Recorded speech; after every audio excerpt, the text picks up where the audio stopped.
Good morning, good afternoon, good evening, Addison, whatever time you're listening, and thank you for joining us for our ASD Chat for All podcast. We have lots of fun and exciting things on the horizon for Addison School District 4, and this podcast allows us the opportunity to connect with our parents and guardians, families, and community to celebrate our students, their accomplishments, and so much more. Your hosts for this podcast are ASD 4 Superintendent Dr. Nick Sutton and myself, Dean Constantopoulos. You interested in hearing more about what's going on in District 4? Come on in and have a chat.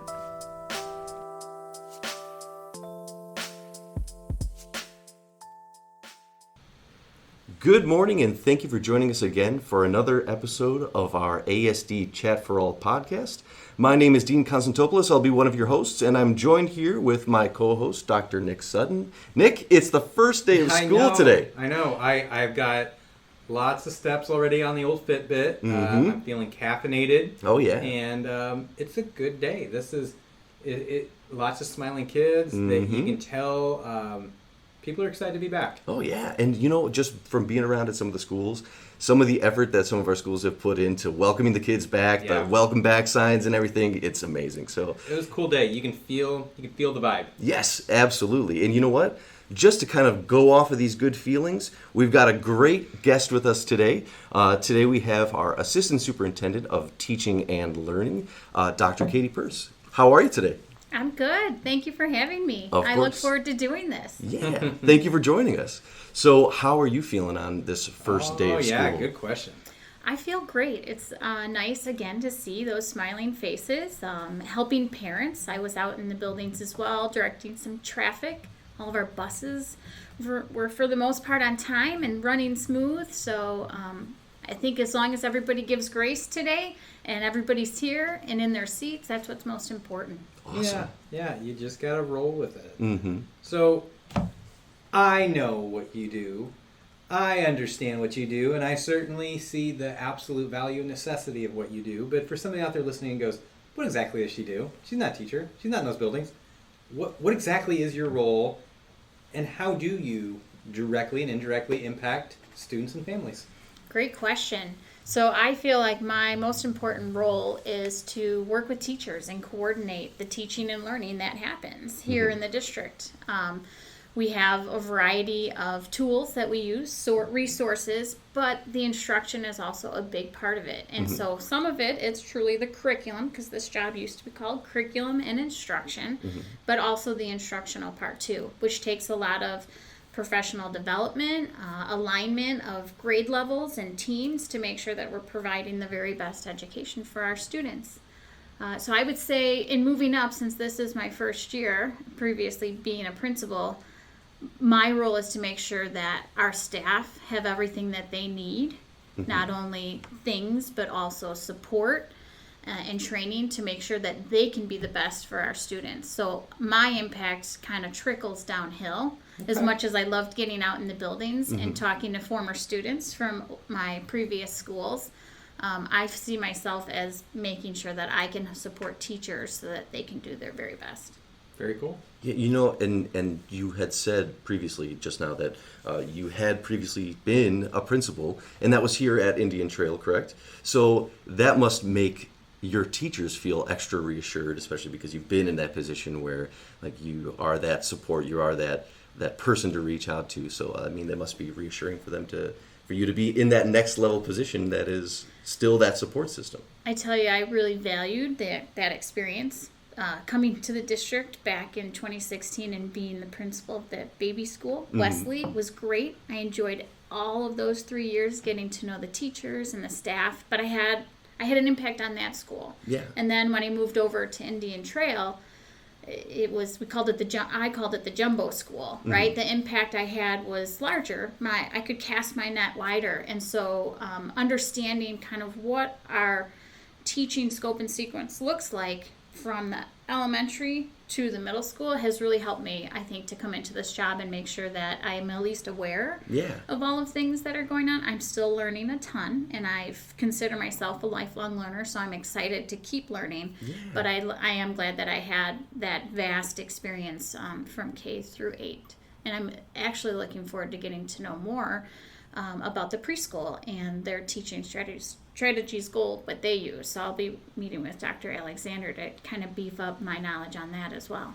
That's awesome. You know, and you made a point, being a lifelong learner. I think that is so important, especially here in schools. Like, it's an important lesson for our kids to know too. I mean, once you leave school, it's you never stop learning. You know, so thank you for saying that in particular. So let me ask you a different question. I know that a lot of our families were pretty kind of on edge when the whole pandemic thing happened. And now that we're in kind of this post-COVID life, fingers crossed. So has the way that we approach shaping like the district's curriculum, has that changed at all since the pandemic happened? I think the reality of the pandemic had teachers think differently about how they approached instruction. Mm-hmm. And because of that, I see that teachers are going to come back to this more normal school year with a whole different perspective on how they teach their students. Yeah. And although that was forced upon them, I think it really did provide some soft skills that they will be able to use moving forward, but also may have forced people to be a little bit more flexible and do things differently. In reality, when we were on Zoom, student engagement was hard. And so right. I hope people feel like, whew, they're back, they're here, they're in front of me. I got this. Student engagement's not going to be nearly as bad as it was when I was teaching to Zoom and saw a bunch of ceiling fans from the middle school. Right. That was hard to draw kids in. So I do think that post-COVID has taught us some things that we will keep in our toolbox and improve our teaching. Awesome.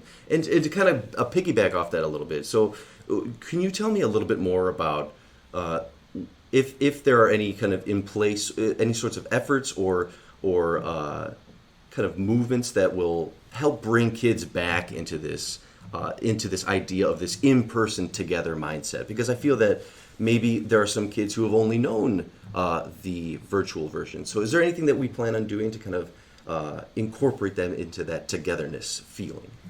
So I think the biggest, the trauma that was felt by a lot of students, in particular even my own kids at home, was that disconnectedness from school. Right. And for parents as well.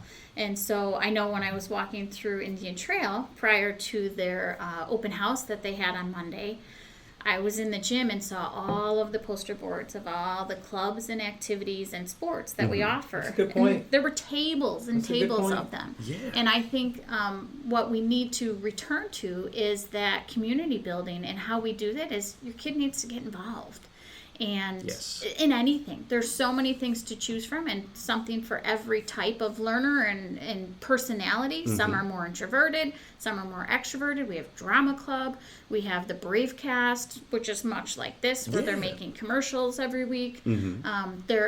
Mrs. Kiss, our librarian, has plans for for those voracious readers to come and join her clubs.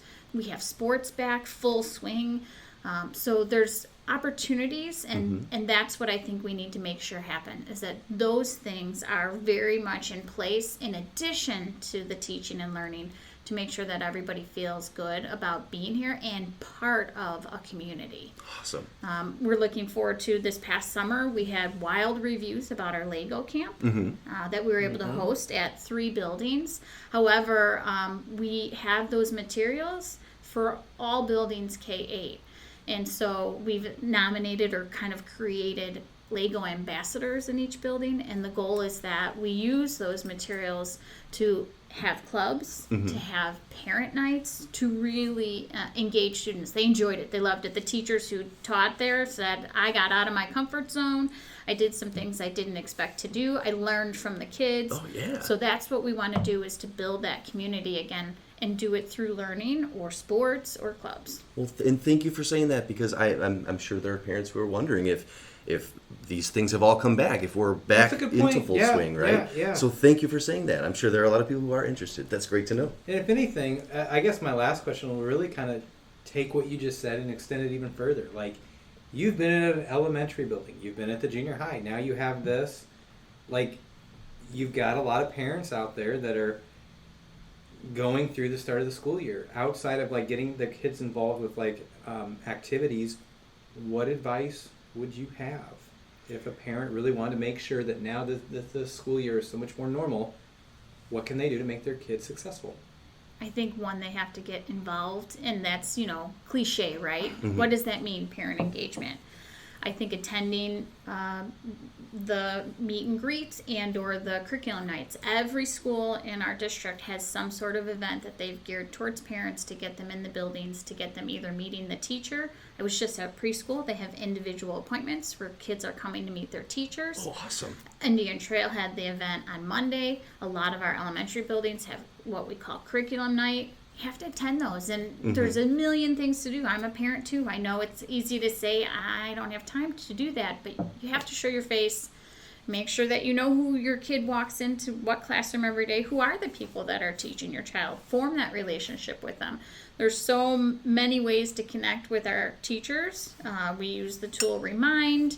Email is also fabulous. There's a way for you to connect with your child's teacher and just say hello. That will go a long way, in addition to making sure that you sign up for parent-teacher conferences in the fall, and communicating and looking through their backpack and reading the newsletters that the principals put out every week, because that's the way that you know what's going on, and a way that you can ask your children, or, instead of saying what's new, feed them something that you read in the newsletter and then see what they say. Oh, I saw that track had, or cross country had a meet. Did you know anybody in your class who was in that? Some way to talk with your kids and reinforce that school is important and it's something that you value. Yeah. So if any parent out there is like, you know what, I like talking about this kind of stuff, your enthusiasm is contagious, or they just want to learn more, what's the easiest way to reach out to Dr. Purse? So I have a Twitter handle at Mrs. Katie Purse. You can also reach out to me by email, kpurse@asd4.org. Awesome. Excellent. Now, Dean, if anybody out there is just like, I want to talk about the start of school podcast, or just how nice the weather has been lately, what's the easiest way to reach out to Dean? Reaching out to me, that's going to be also through Twitter at AddisonSD4. Now, Nick, how about you if somebody wants to talk about the first day of school? School email, always available as well, but I am a fan of Twitter. At Dr. Nick Sutton is an easy way to reach out to me. Awesome. Well, Dr. Purse, thank you so much for joining us today. I know that I got a lot of insight from our conversation, and I know that our parents and families are going to have a lot of great things to kind of digest and chew on for the next school year, right? So thank you so much for joining us, and for everyone else listening, stay tuned for next time. Thank you for tuning in to our ASD Chat for All podcast. Check us out at www.asd4.org, Spotify, or wherever you listen to podcasts for more. We'll be back soon with another episode, so stay tuned.